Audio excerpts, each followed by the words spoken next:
नहीं, मेरी वजह से की बात नहीं है। बात यह है कि इस देश में लोगों को न्याय का अधिकार है और अभी तक न्याय नहीं मिला है, क्योंकि अभी तक जो मंत्री हमारे जो गृह राज्य मंत्री हैं, उनके बेटे को सारे वीडियोस में सबने पहचाना है, और जो वहाँ पे मौजूद थे चश्मदीद गवाह, वो सारे कह रहे हैं कि उनके बेटे इन्वॉल्व थे इस मामले में।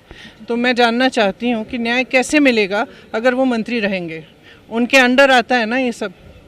किसानों से तो जब तक वो रहेंगे, जब तक वो बर्खास्त नहीं होंगे, तो कौन एक निष्पक्ष जांच करेगा, बताइए। हम बराबर सवाल उठा रही हैं कि हमको तो गिरफ्तार किए, हमारा कसूर क्या था, हम तो गए थे सांत्वना देने जी, लेकिन जो लोग दोषी थे अभी वो लोग किसी को नहीं पकड़ा गया। तो आप बताइए, क्या ये है हमारी देश की परंपरा? क्या इसको कहते हैं न्याय? हम सब परिवारों के साथ मिले कल, तीनों परिवारों ने एक ही चीज़ कही, हमें मुआवजा से कोई मतलब नहीं है, हमें न्याय चाहिए, मंत्री को बर्खास्त करना चाहिए, और जिसने ये किया है, जो भी अपराधी है, उसको गिरफ्तार करना चाहिए।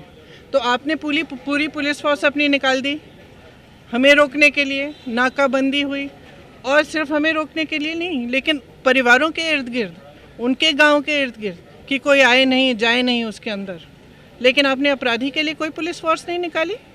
जिस दिन ये हुआ, पुलिस फोर्स कहाँ थी? क्या कर रही थी?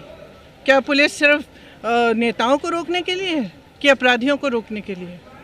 और मुझे बगैर FIR गिरफ्तार किया, कोई कागज़ नहीं दिखाया, कल तक भी कोई कागज़ नहीं दिखाया, कोई मैजिस्ट्रेट के सामने पेश नहीं किया, जितने भी नियम हैं सारों का उल्लंघन किया मुझे गिरफ्तार करने के लिए, और इनके लिए बस FIR काफ़ी।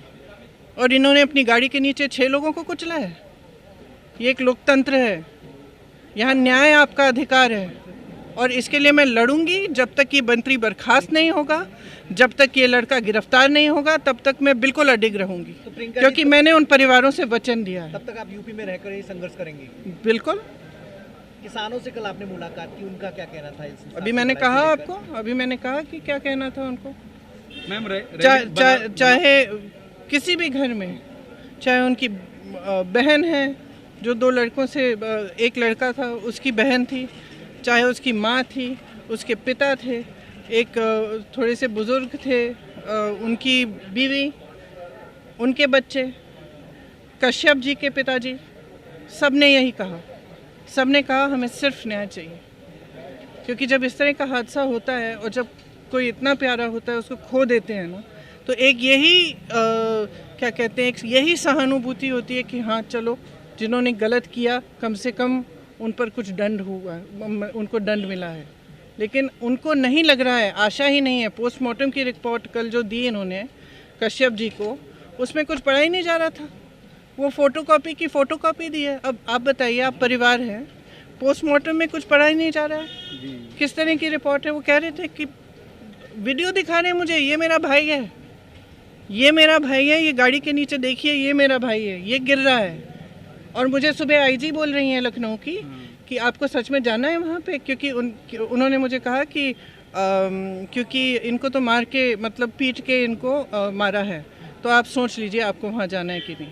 और मैं कहना चाहूँगी कि मैंने उनसे पूछा कि मुझे जो 2 BJP के कार्यकर्ता, शायद वो भी मरे हैं, मैंने पूछा कि उनके परिवारों से चेक कर लीजिए, अगर मुझे मिलना चाहें तो मैं आना चाहती हूँ। तो उन्होंने मुझे सीधा कहा कि नहीं मिलना चाहते हैं आपसे। तो मैंने कहा ठीक है, उनको हम मेरी तरफ से भी संवेदना प्रकट कर दीजिए। आप जाना चाहती थी बीजेपी? मैंने बोला, IG साहब को बोला, और मैंने कहा ठीक है, फिर अगर नहीं मिलना चाहते कोई बात नहीं, उनको भी मेरी तरफ से संवेदना प्रकट कर दीजिए। जांच तमाम बैठाई गई है या CBI ने कई मामलों की, मैम कुछ निकल के आता नहीं, क्या कहेंगे फिर इस जांच का क्या मतलब है? जो तमाम, देखिए अभी हाईकोर्ट की रिटायर्ड जज की अध्यक्षता अभी ये भी एक उसी में लंबे मेरे नज़रिए में और परिवारों के नज़रिए में भी रिटायर्ड जज नहीं, एक सिटिंग जज सुप्रीम कोर्ट या हाई कोर्ट के, इनके अंडर जांच होनी चाहिए। सबसे पहली बात ये। दूसरा, मैं जांच पे टिप्पणी नहीं करना चाहती क्योंकि जांच शुरू ही नहीं हुई है, लेकिन मैं इतना कह सकती हूँ कि अगर जांच निष्पक्ष होनी है तो उस मंत्री को इस्तीफा देना पड़ेगा, क्योंकि जब वो गृह मंत्री हैं तो उन्हीं के तो अंडर आता है ये सब।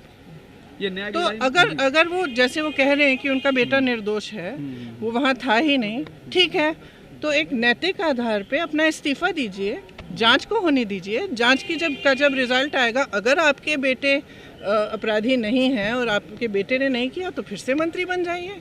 ये एक सिंपल सरकार का नैतिक वो होता है। कहीं पे मुझे याद है जब मेरे पिताजी प्रधानमंत्री थे तो एक रेलवे का एक्सीडेंट हुआ था, रेलवे मिनिस्टर ने एकदम रेजिग्नेशन दिया, क्योंकि एक नैतिक जिम्मेदारी भी तो होती है जनता के प्रति।